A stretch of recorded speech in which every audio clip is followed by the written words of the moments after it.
आज हम लोग बात करने वाले हैं जुपिटर माउंट के बारे में। इस क्षेत्र के बारे में हम लोग बात करेंगे और आपको आज बहुत सारी डिफरेंट चीजें पता चलने वाली हैं। नॉर्मली गुरु क्षेत्र को एक स्वाभिमान का क्षेत्र माना जाता है, एक अधिकार का क्षेत्र माना जाता है, लेकिन केवल इतना ही नहीं है और बहुत सारी चीजें हमको यहाँ पे देखनी रहती हैं और इस वीडियो में आज आपको वही सारी डिफरेंट चीजें पता चलने वाली हैं। तो वीडियो में अंत तक बने रहें। चलिए वीडियो को स्टार्ट करते हैं। देखिए सबसे पहले क्या रहता है कि जुपिटर माउंट जो है बृहस्पति क्षेत्र है, गुरु क्षेत्र है, वो यहाँ पे आपको देखने को मिलता है।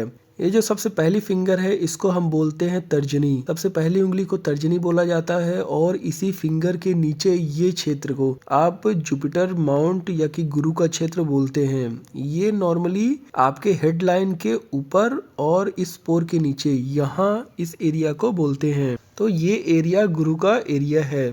फिर देखिए इसमें सबसे पहले क्या रहता है कि नॉर्मली इस एरिया को, इस गुरु के क्षेत्र को एक स्वाभिमान का, एक अधिकार का क्षेत्र बोला जाता है। व्यक्ति अपने अधिकार के लिए खास तौर पर विशेष कॉशियस रहता है। उसका सम्मान लोगों के बीच में कैसा है, वो अपनी मान प्रतिष्ठा के लिए बहुत ही ज्यादा कॉशियस रहता है। साथ ही साथ में ये एरिया आपका एक नेतृत्व का एरिया है। आप के अंदर एक नेतृत्व की क्षमता कैसी है वो भी ये एरिया दिखाता है। आपके अंदर लीडरशिप क्वालिटीज कैसी है वो ये एरिया दिखाता है। ये एरिया आपको एक अच्छी राइटिंग स्किल देता है। जो क्वालिटीज आपको टीचर के एक हाथ में देखने को मिलती हैं वो नॉर्मली ये क्वालिटीज देता है। लिखना, बोलना, पढ़ना, अपनी बातों को सामने वाले के समक्ष बहुत अच्छे से प्रस्तुत करना, वो सारी चीजें ये एरिया देता है। आपको ये ध्यान रखना है कि अगर ये एरिया आपका उभरा हुआ है, मतलब उभार लिए हुए है। उभार लिए हुए कैसे पता चलता है? जैसे आप इस वीडियो में देख पा रहे हो कि जो ये एरिया थोड़ा गड्ढा है,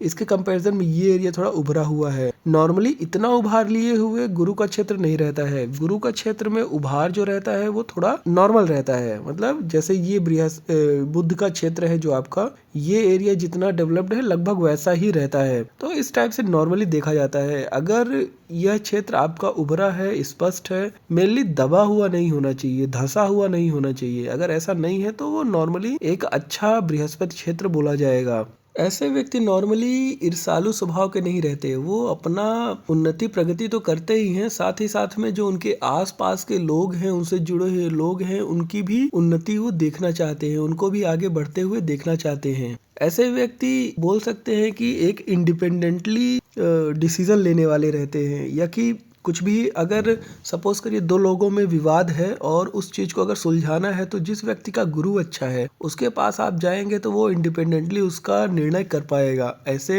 ये खूबी उनके हाथ में रहती है। ऐसे व्यक्ति एक बार जो वो बोल दिए उसको वो याद रखते हैं कि हाँ, मैंने अपनी बात पर कायम रहना है और उसका मुझे पालन करना है। वो एक बार जो वचन दे देंगे उसका वो निर्वाह करते हैं। ऐसे व्यक्ति समाज में बहुत ज्यादा माननीय और उनको मान सम्मान बहुत मिलता है। साथ ही साथ में जिन व्यक्तियों का गुरु अच्छा रहता है उनके अंदर किसी भी परिस्थितियों में घबराते नहीं है। वो घबराते नहीं है। साथ में ही कुछ अगर नई प्रॉब्लम्स आई है उसका बहुत ही अच्छे से उसको हैंडल करते हैं वो लोग। और एक चीज आपको हमेशा ध्यान रखना है, जो मैंने अपने प्रीवियस भी कई सारे वीडियोस में बताया है, जिन व्यक्तियों का गुरु अच्छा रहता है उनमें धार्मिक भावनाएं बहुत रहती हैं। वो धर्म कर्म को मानने वाले व्यक्ति रहते हैं। ये तो हो गया आपका जब गुरु बहुत अच्छा है। लेकिन अगर सपोज करिए कि वही उतना डेवलप्ड नहीं है, बोल सकते हैं कि जो मैंने ऊपर में खूबियां बताई वो इनमें थोड़ा कम देखने को मिलती है, जिन व्यक्तियों का गुरु थोड़ा कम विकसित रहता है। फिर बात करते हैं गुरु की और खूबियों। देखिए जिन व्यक्तियों का गुरु पर्वत अच्छा डेवलप्ड है और यहाँ पे एक उनको क्रॉस या कि एक ट्रायंगल देखने को मिलता है, ऐसे व्यक्तियों के अंदर अपोजिट जेंडर के लिए एक बहुत ही सॉफ्ट कॉर्नर रहता है और बहुत दयालुपन भाव रहता है। और ऐसे व्यक्तियों का मैरिज बहुत अच्छा चलता है। खासकर अगर वो लव मैरिज करेंगे, अरेंज करेंगे, जो भी करेंगे, अपने अपोजिट जेंडर के लिए बहुत ही केयर फील करेंगे और बहुत ही अच्छी बॉन्डिंग रहती है उनको अपने पार्टनर के लिए। और वो तो चलना ही है। जब आपके अंदर अच्छी फीलिंग फीलिंग है, अच्छी भावनाएं हैं, सॉफ्ट कॉर्नर है तो शादी अच्छी चलना ही है। फिर बात करते हैं और आगे यहाँ पे अगर गुरु पर्वत का झुकाव आपके शनि क्षेत्र की तरफ है, देखिए ये थोड़ा इंपॉर्टेंट है। अगर गुरु का झुकाव आपके शनि क्षेत्र की तरफ है तो ऐसा व्यक्ति, जैसे यहाँ पे आप देख पा रहे हो कि पर्वत ऐसे उठा रहेगा,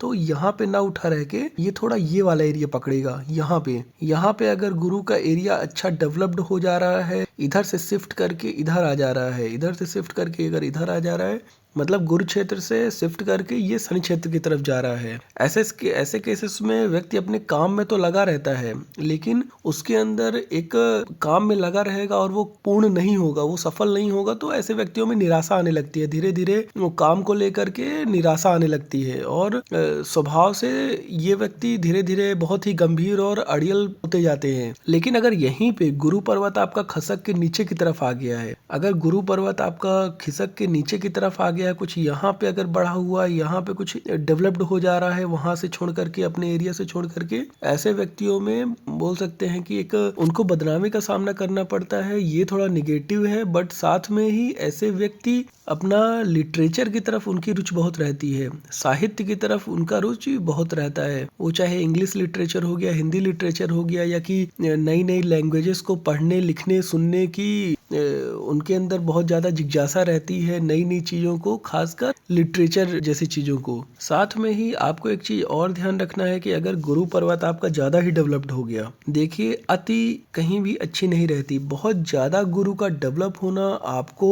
एक घमंडी व्यक्ति बनाता है, अहंकारी बनाता है। जैसे बहुत ज्यादा कुछ लोग को आप देखोगे कि उनको ये रहता है कि मैं बहुत कुछ जानता हूँ या मैं सब कुछ जानता हूँ। खासकर जिन टीचरों में ये चीज पाई जाती है, घमंडी, स्वार्थ और स्वेच्छाचारी, वो उनका आप गुरु देखेंगे तो वो बहुत ही ज्यादा डेवलप्ड रहेगा। उभार लिए हुए इधर भी फैला रहेगा, इधर भी रहेगा, इधर भी रहेगा। इस तरीके से अति का डेवलप होना उसको घमंडी और स्वार्थी बनाता है। देखिए एक चीज और है, अगर आपका गुरु अच्छा डेवलप्ड है और उंगलियां आपकी नुकीली हैं, फिंगर्स आपकी नुकीली हैं, ऐसे में व्यक्ति बहुत ही ज्यादा अंधविश्वासी हो जाता है। जैसे मैंने पहले ही बताया कि गुरु का अच्छा डेवलप्ड होना आपके भगवान के इन सब चीजों में उसका मन लगता है, बट इस तरीके से फिंगर्स का आगे जाके पॉइंटेड हो जाना, नुकीली फिंगर हो जाना आपको एक अंधविश्वासी बनाता है। लेकिन यहीं पे अगर नुकीली ना होकर के बहुत चौड़े पत्ते की उंगलियां हैं, मतलब इनकी जो विड्थ है वो ज्यादा है, इस तरीके से चौड़ाई अगर ज्यादा लिए हुए है, जीवन में वह व्यक्ति बहुत ही ज्यादा निरंकुश हो जाता है। किसी का उस पे कोई जोर नहीं चलता है, अपना जो मन में ठान लेगा वो वैसा ही करता जाता है। साथ में ही अगर आपकी दो फिंगर्स, गुरु और शनि, मतलब ये दो फिंगर्स बराबर हैं, ये फर्स्ट फिंगर और सेकंड फिंगर, ये दोनों फिंगर की लेंथ अगर बराबर है, वह व्यक्ति बहुत ही भाग्यशाली है, क्योंकि उसका गुरु और शनि का क्षेत्र दोनों ही बराबर हो जाने से वह व्यक्ति भाग्यशाली हो जाता है और जीवन में बहुत ही विशेष सफलता प्राप्त करता है। देखिए यहाँ पे और भी बहुत सारे पॉइंट्स हैं। गुरु पर्वत पर बहुत सारे निशान का अलग अलग फल रहता है, उसके लिए मैंने सेपरेट वीडियो बनाया है, आप उस वीडियो को यहाँ पे मैं ऐड कर दे रहा हूँ, आप उसको चेकआउट कर सकते हो। तो गुरु पर्वत के बाकी सारे निशान के बारे में आप इस वीडियो के देखें। मिलते हैं अगले वीडियो में, तब तक के लिए बहुत बहुत धन्यवाद।